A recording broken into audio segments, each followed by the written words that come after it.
All right, we're good to Oh, go. yep. Nice and Alrighty. So for this first question, can you just tell us your name, your concentration at UAH, and then what you do currently? Yeah, so my name is Maddie Glosemeyer. Went to UAH from 2016 to 2019. I was a double major in econ and finance. And what I'm currently doing is I am the commercial strategy manager for Diacero USA, which is a binational steel company. It's one of the largest steel companies, wire companies in Mexico. And I kind of lead their economic forecasting process, and then also determining like market conditions to kind of prioritize where sales should be, what our strategy should be given a certain time frame. Right. Can you speak on like what you've done in the past, whether that be at UAH or just before your time there? Yeah, so I was pretty lucky. UAH, at least UAH econ faculty was like super stellar. They helped me out. They got me research opportunities. So I first worked under Dr. Wilhite. I know he since retired, but he was a legend. And he kind of put me in contact with Dr. Allen, Dr. Orman, and Dr. Mahalingam. So I did sports and labor economics research. I also did real estate economic research. I did a few internships. I dabbled here and there because I didn't know what I wanted to do. And I knew I loved economics. And I guess this is where your question is stemming from. I didn't know if I could get a job in economics. So I did finance as a backup, and I did a banking internship. Hated banking. Couldn't do it. Was not for me. But I kept finding that any type of research application or like economics based like problem solving, that always like kept me engaged. So from there, I tried my darndest, and that's why I like stacked a lot of research and internships, is because I really wanted a position in econ. But it is hard to get a job in economics just as an undergrad. So I cast a really large net. I didn't care where I was going to live. And I found a consulting company in New Hampshire called ITR Economics. And I worked there for 2 years, moved up there. Pandemic hits. Didn't really get to meet anyone in New Hampshire. I was only there for 2 months before everything kind of went to remote. But it was great because I was the lead researcher on all things COVID. So that was like a huge opportunity for me to like get my feet wet and do research. And then I wrote company reports. And then a year in, I switched into a speaking role. And that's actually how I got my job now with this company. Is they were a client of mine. I had like 40 to 50 clients in consulting, industrial, energy, manufacturing, um, even some like service-based companies as well, like IT companies. And we would do their company forecasts and give macroeconomic presentations. And so my week was basically giving like 5 to 7 econ presentations, and I loved it. I thrived on that. That really made me happy. But it was actually being a part of Econ Association that helped with that, because I was doing presentations for the Economics Association. And by doing research, you also get more familiar with doing presentations as well. So that's something I always loved, was giving talks and making economics, which is to some people a very like convoluted subject, and making it very simplistic and bringing it down to like, okay, if people have jobs, they have money, they will spend it in the economy, and kind of showing the cause and effect of stuff. And through that, my current company was a client of mine, and they expanded their program, and then they offered me a position to be on their strategy team. So that was kind of crazy. I did not expect that. I didn't even know you could do strategy really with economics. So that would, I guess, be a recommendation, is not only if you're looking to do a job in economics, to look at economic analyst positions, but also look at like strategy analyst positions, financial analyst positions, because those that strategy piece is, now I'm learning a lot of companies have that, and basically it's just to do market research and to follow the economy and distill that down. So I would recommend that if students are interested in learning about that. Right. No, that's awesome. That's a very, very cool kind of opportunity you had there. Um, I guess you kind of spoke on how you kind of found those opportunities or how you kind of built out your resume to get to those opportunities. But I guess in today's age, would you like have any advice on finding those opportunities that you would give? Yeah, now, so I hate the way we do job application processes. I think it's absolutely disgusting. I did the conventional route to get my first job. It's not like I was like, super creative and that's how I landed these jobs. No, like the first one, it was like a standard application, went through the interview screening. I actually had to give an economic presentation as part of the interview process, and they really liked that. That's why they extended me the job offer. But I was sure whenever I did any type of job applications to always attach my work samples with it. So when I did Huntsville Association, Area Association of Realtors. We did their economics reports for like just Madison County. And so I would attach those to my when they say upload whatever, I would upload my resume, a cover letter, and then, a work sample like that. Or even I was part of the capital management group, and you put together like a write-up on what's happening in the economy. I would attach that. Or if I had an in-person meeting, I would hand them what that capital management group magazine was. And so that could that instills in them, okay, this person can actually produce stuff. They've actually, done something with it. And it doesn't have to be something you did work related. It can be like something you really find of interest to you, whether it's like you follow the economy yourself or there's a segment of the economy you really find interesting and you've got all these charts to it and you can speak to it. Basically, people just want to know that you know where to find the data, you know how to interpret the data, and you know how to explain the data, at least when it comes to any type of like economic presentation stuff. So what I like now, if I'm looking at like job opportunities, I always think to myself like, okay, yeah, I'm gonna have to go through the standard operating procedure of doing the, checking off the box and filling out all the like, I don't know, hundreds of boxes that they ask you questions about, just because that's how they funnel applicants. If you do all the work, they're like, okay, you might actually want it. But then I actually try and find a point of contact at the company and send them my stuff. Hey, I can do this work. Like, trust me, I can do this work. And beyond just, hey, this is a resume and it says I can do this work, actually, walking the walk a little bit. Because if you show your value to an employer, especially nowadays when the labor market's still really tight, they're gonna wanna invest in you because clearly you have some type of like follow up and process, and you look responsible in that way. That's really good advice there. I'm gonna take that for myself as well. That's good, yeah, for sure.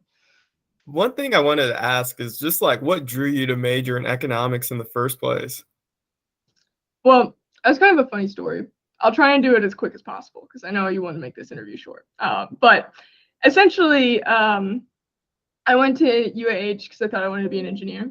And then they had orientation day. I was talking with a bunch of engineers and I was like, these are not my people. I am not going to do well.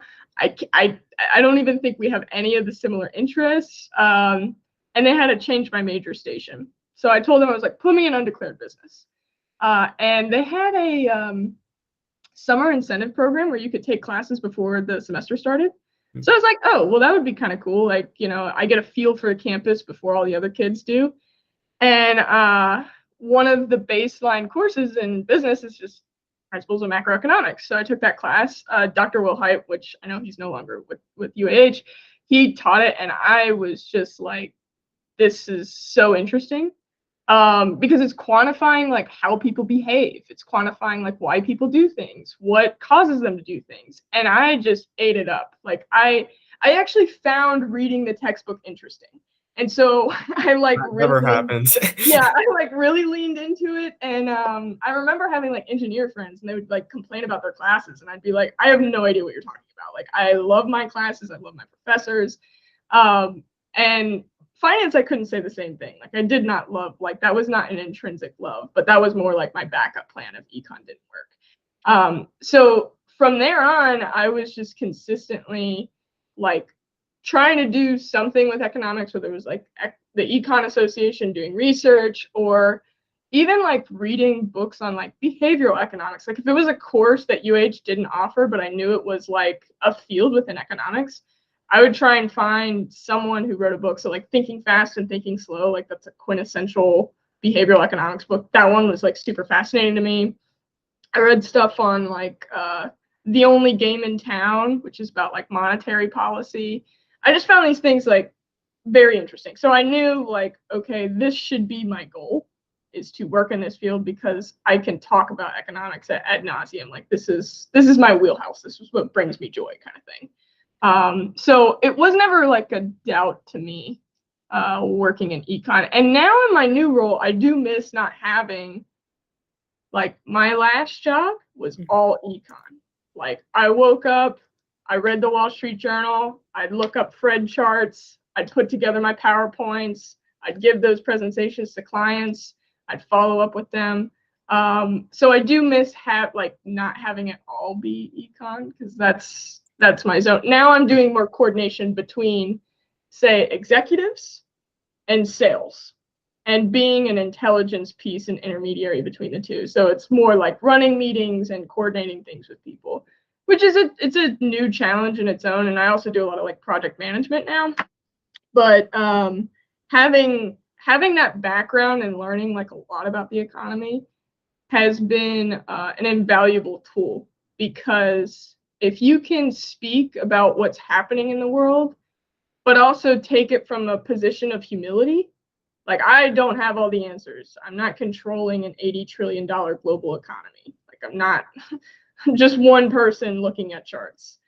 But you can tell people, hey, if this happens, I would think about these consequences and map it out. And that's always how I approach my presentations. Like, and I think from being like a young person and talking to people who are like 30, 40 years your senior, you have to know that you don't know everything. In fact, you don't really know that much.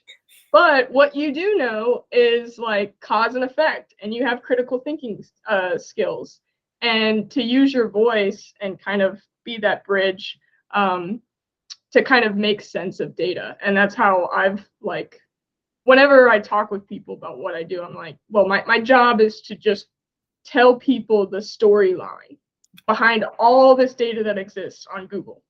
Like anyone can pull up a chart, but can you distill it down into what's happening and kind of give someone a comfortability to know, okay, this is kind of the baseline and we might be facing these risks. And if we do face these risks, this is what's likely to come from that. Not to say you have all the answers. I did have a presentation. This is another funny story. I had a presentation to a client. This is right before Russia invaded Ukraine. And they were asking me, Maddie, do you think Russia's going to invade Ukraine? And I said, well, I've been reading a lot of, because this is true, I was reading a lot of articles, like Ukrainian articles, and translating them into English. And Ukraine didn't want a war, and I was like, I don't really think it's in Russia's best interests. Like, I don't think they're going to do this. And I cited all these reasons. And then the very next day, Putin invaded Ukraine, and I was like, so I when I say humility, I mean like you're not going to have all the answers. And when that does happen, you just own it. I literally emailed the clients and I was like, LOL, well, I was wrong. I look like an idiot, but you know, and then I spelled out what I think would happen because they invaded. So that's the thing, is like, if you do make mistakes in the field, immediately own it. I have some like, don't take it like the sky is falling. And the other thing I always told myself, especially during the pandemic, because I have a sister who's a doctor, she was working COVID ICU rounds, is the work I do, it does not save lives. It does not save lives. So never take it like super seriously. If you worked in the medical field, I'd be giving different advice. But with business, it's really about people and relationships and being genuine and giving it your best effort. And as long as you tell people, hey, I'm going to do this, and then you actually do it, you're going to have success. People are going to want to invest in you. They're going to want to take time to help you out. And I think that's the main thing I guess I've learned. And I've only been out of college now for like 3 years. So yeah. I'm not like super wise, but that's just for my 3 years, that's what I found. Gotcha. No, that's some pretty good advice. I was going to ask you just this last question, if you have any final piece of advice that you'd want to give to students. I mean, I've said this to my friends a lot because I think after when you graduate school, especially if you're like a sharp student or like somewhat sharp student, you're constantly getting feedback and validation. You're on the right track. You got an A. You did an A. You pulled an A here. You pulled an A there. And when you graduate, you really don't get that much feedback. And so if you do get feedback from like a supervisor or whatever, in my inbox, I color code any compliments anyone gives me. So when I have a bad day or say I'm approaching an annual review or something like that, I can pull up all the things people have said good about me.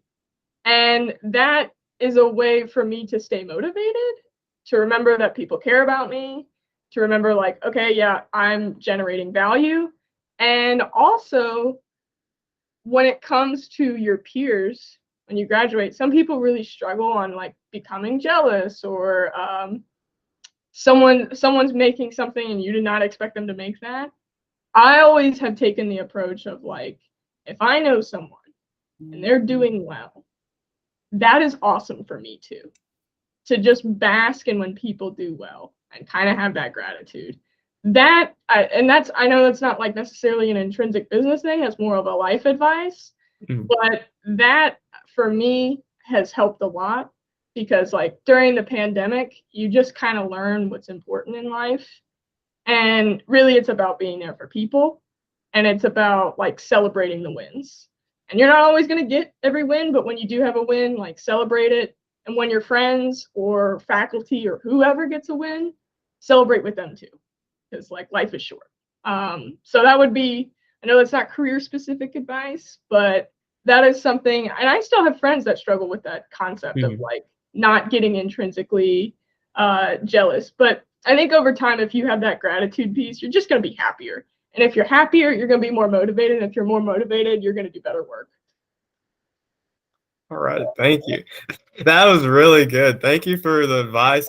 Your love for economics, I love it myself just because I'm a big fan of econ too. So yeah, no, it's a great field, and it's one of those fields where like you're constantly learning things.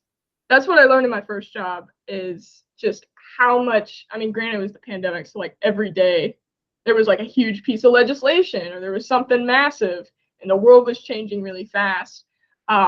But I think that that's the thing is like econ doesn't get stale because there's always new data, there's always new policy, there's new demographics, there's new political wins. And that's the other thing is like because I love econ so much, I learn about other subjects because I want to put the puzzle together. I want to figure out what's happening in the economy. Figure out what's happening in the economy, you have to unpack things like the Inflation Reduction Act. You have to unpack why, there's hostility between China and the United States and what's happening with like Taiwan or, what's happening in Russia, Ukraine. So you learn more about the world the more you want to piece that story together. And you never know what that piece is going to be. If it's going to be on like renewable energy or if it's going to be on something like steel tariffs or whatever the case may be. So it does keep your mind very, very sharp, I would say. I'll go ahead and stop the recording now.